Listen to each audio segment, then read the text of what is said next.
In Need for Speed The Run, if you go in the challenge series, pick a car, start an event, and quit instantly, then go into the campaign, the car you chose in the challenge series is still kept in memory, and you can use that car in the campaign mode. It will only be gone once you have to switch to another car because of the story, but once you get into another car, you can redo the glitch and continue onwards. Forza Horizon 2 on the Xbox 360 has the funniest glitch where if you keep on fast traveling till you don't have money to fast travel, and then fast travel again, the game due to its bad coding decides to give you the max number of credits.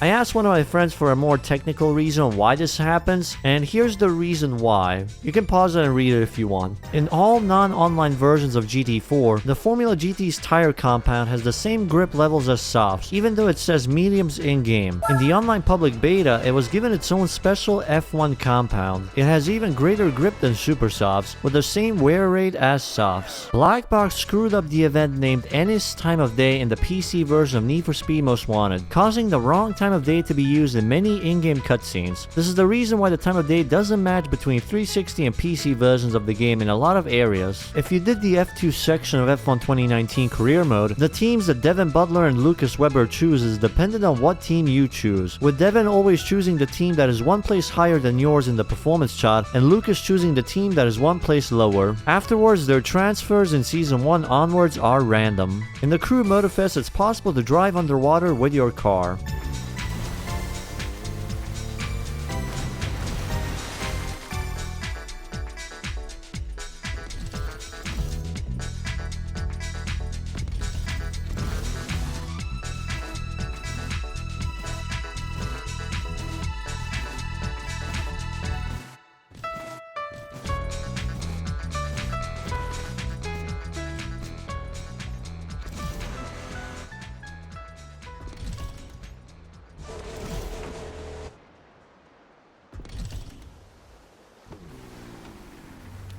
In the version 1.0 of Flat Out 1, it is possible to essentially stack upgrades by simply changing menus after applying at least one performance part, thereby increasing the speed power of your car to maximum with minimal investment. You will need to repeat changing career menus after each race as the additional car upgrades are reset after each event. There's a secret island that you can drive to in Test Drive Unlimited.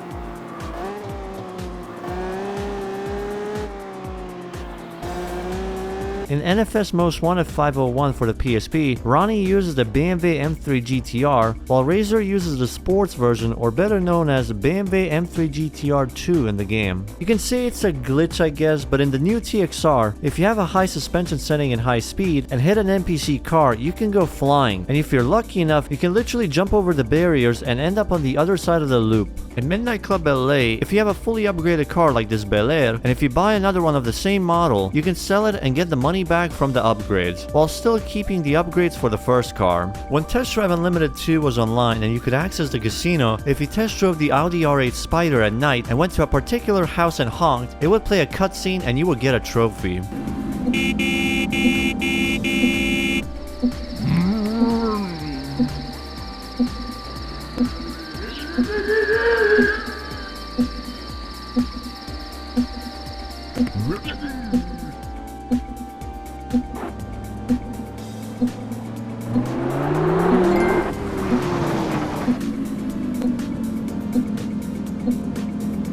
Need for Speed The Run has the ability to free roam in almost any event without the use of a debug menu and without being limited on how far and where it can go. This can be done in either career or in the challenge series by resetting yourself the very moment you cross the finish line. After that, the timer should be bugged and you will be able to free roam the event. You will also not be reset back to the last checkpoint for going the wrong way. Ever wonder what the BAD stands for in the TXR games? It means Battle Ability Decision. In the Crew one, there are a lot of spots you can wedge yourself into with different vehicles, and it will launch you up to the stratosphere.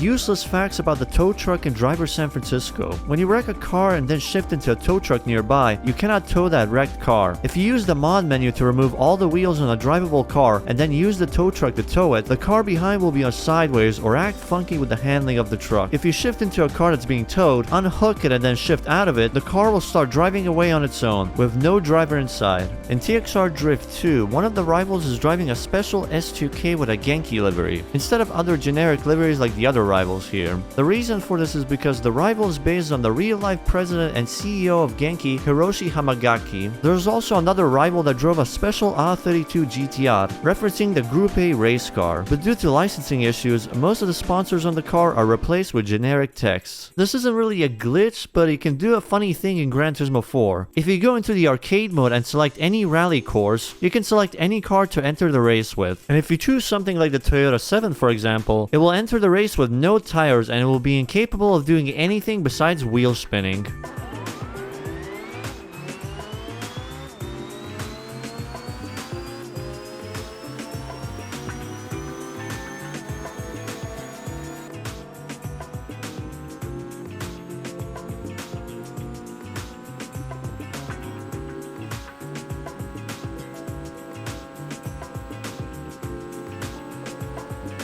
In TDO2, there are unused police dispatch voice lines referencing brands such as Lexus, Tesla, Fisker, and Venturi. Dispatch 11 to all Adam units, be on the lookout for a Lexus. Driver has priors for traffic offenses. Dispatch 11 to all Adam units, be on the lookout for a Tesla. Driver has priors for traffic offenses. Dispatch 11 to all Adam units, be on the lookout for a Fisker. Driver has priors for traffic offenses. Dispatch 11 to all Adam units, be on the lookout for a Venturi. Driver has priors for traffic offenses. Supercar Street Challenge has the Lotus M220, which is a concept car so obscure that it never existed as an actual concept car. Neither does it exist in any blueprint form outside of this game. In the original NTSC-J version and some NTSU demos of Gran Turismo 1, it is possible to drive straight into a wall and gain speed rapidly. Sometimes, especially if used in test course, this can result in the car accelerating so quickly it will start to float into the sky.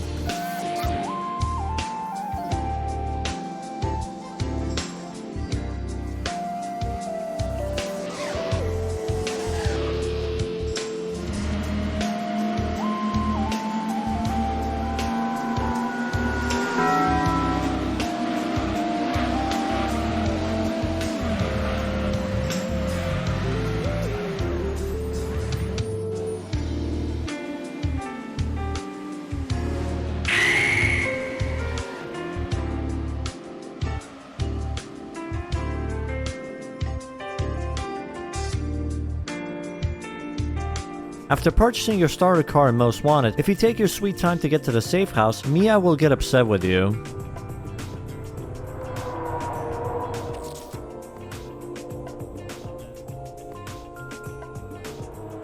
Test Drive Le Mans PS1 has cheat codes that allows you to drive cars from U-Technics' other titles at the time, including Motor Mash cars and Total Drive-In buggies. Rally Fusion has a button that allows you to mute the co-driver. I'll navigate myself. Easy right. Just shut up. Easy right. Oh, careful. New crash record. Ah, what are you doing? Just shut up! In Action Girls Racing, the Wii version of the game has credits to the developers of the game who are mostly men. However, the PS2 version's credits have the feminine version of the developers' names instead of their actual ones. This is because the PS2 version of the game claimed that the game was made by only girls, which was a lie from Data Design Interactive. Formula 197 has a cheat code that turns every F1 car into a futuristic racecraft. It's a reference to Wipeout. They fly off the grid towards turn 1. He's collided with Salo. It's Michael Schumacher. He probably left a bit of tyre rubber on that barrier. In Need for Speed Undercover for PSP, if you reset your car under a specific bridge in Port Crescent, you can free roam around the map, which is strange because this port of Undercover doesn't have free roam available. Not really a glitch, but a fun out-of-bounds experience. In MX vs ATV Unleashed PS2, if you happen to drive at the tallest mountain and manage to get on top of it, you'll be met with a flat surface up the mountain.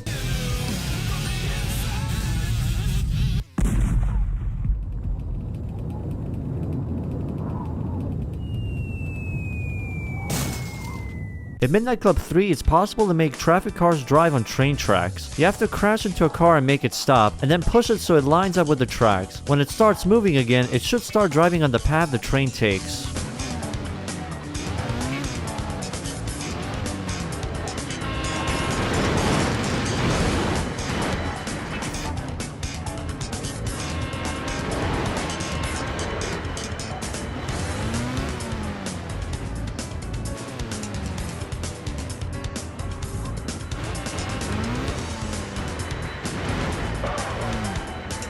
In Edinburgh, on the outskirts near the beach in Forza Horizon 4, there's a gate you can go through with almost every car. You were able to go inside the buildings for a small distance.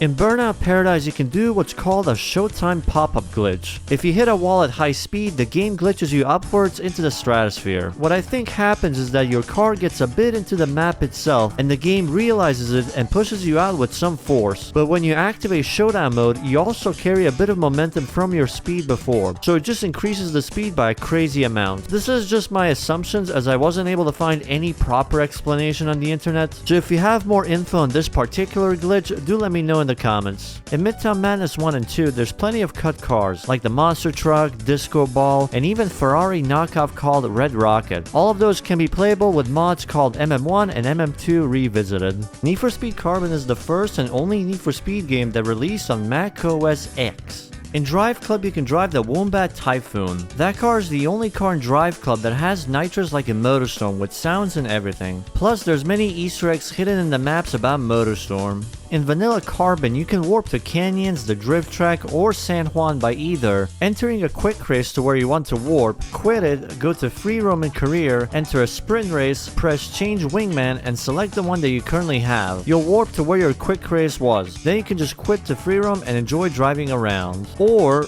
resetting your car, clipping through an ad, and accept a free roam race, then driving to the other maps, which takes some time and some knowledge of where they are. In Adrenaline Extreme Show, you have speed races where you need to reach a certain speed every 10 seconds to not lose a life. This is important because those who don't reach the target speed in 10 seconds 3 times lose and despawn. There's one specific problem with despawning on a very specific map, the military base. If you drive near this corner while all the opponents despawn, you can start lapping people, resulting in a huge points gain. The points gain is very important because you get fan bases, which determines your spot in the Adrenaline leaderboard. The more fan bases, the better, no matter the category. If you abuse this, you can pretty much break the progression of the game. There's a theme for the track selection in Rush San Francisco for the PS1 that was present in the prototype build but changed in the final release. What's most interesting is the vibe of the song, as while the current track and other menu songs are fittingly fast-paced and DMB jungle influenced, the prototype track sounds way different.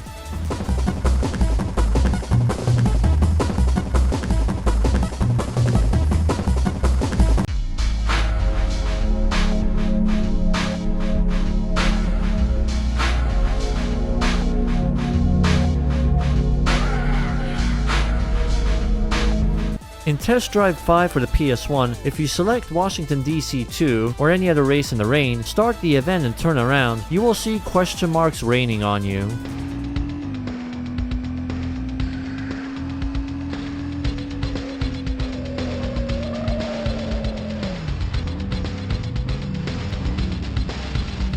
When loading up NASCAR Thunder 2002, it will show number 3 on the screen. It was there to pay tribute to Dale Earnhardt Sr., who passed away in the 2001 Daytona 500, 8 months before the game released. In Hot Pursuit 2010, in a lot of races you can cut half the track's distance, in some you can go the opposite path, crash at a specific point in the race, and reset. And just like that, half the race has been skipped. In some races you can quite literally go in reverse and drive to the finish line and crash, and you're literally there. It's different for each race, and my video doesn't contain all of them, so check out videos from other people on this topic. And for the last fact of the video, it's not a racing game fact, but a fact about me. Why am I called Dove 7? Is shampoo related to this? Unfortunately, to Dove shampoo enjoyers, no, it is not. It's actually straightforward. My name is Vedad. My first nickname was Vedo. And after that, people in high school started calling me Dove, just putting the last 2 letters in front. As for the 7, it just stands for November 7th, which is my birthday, which is today when this video goes live. So yeah. Yay! Now, if I can ask for a tiny birthday gift for today, a like and a subscribe if you enjoyed this video, as the channel is really close to 70k subscribers. Thank you to everyone for the birthday wishes, and I hope you all have a great day.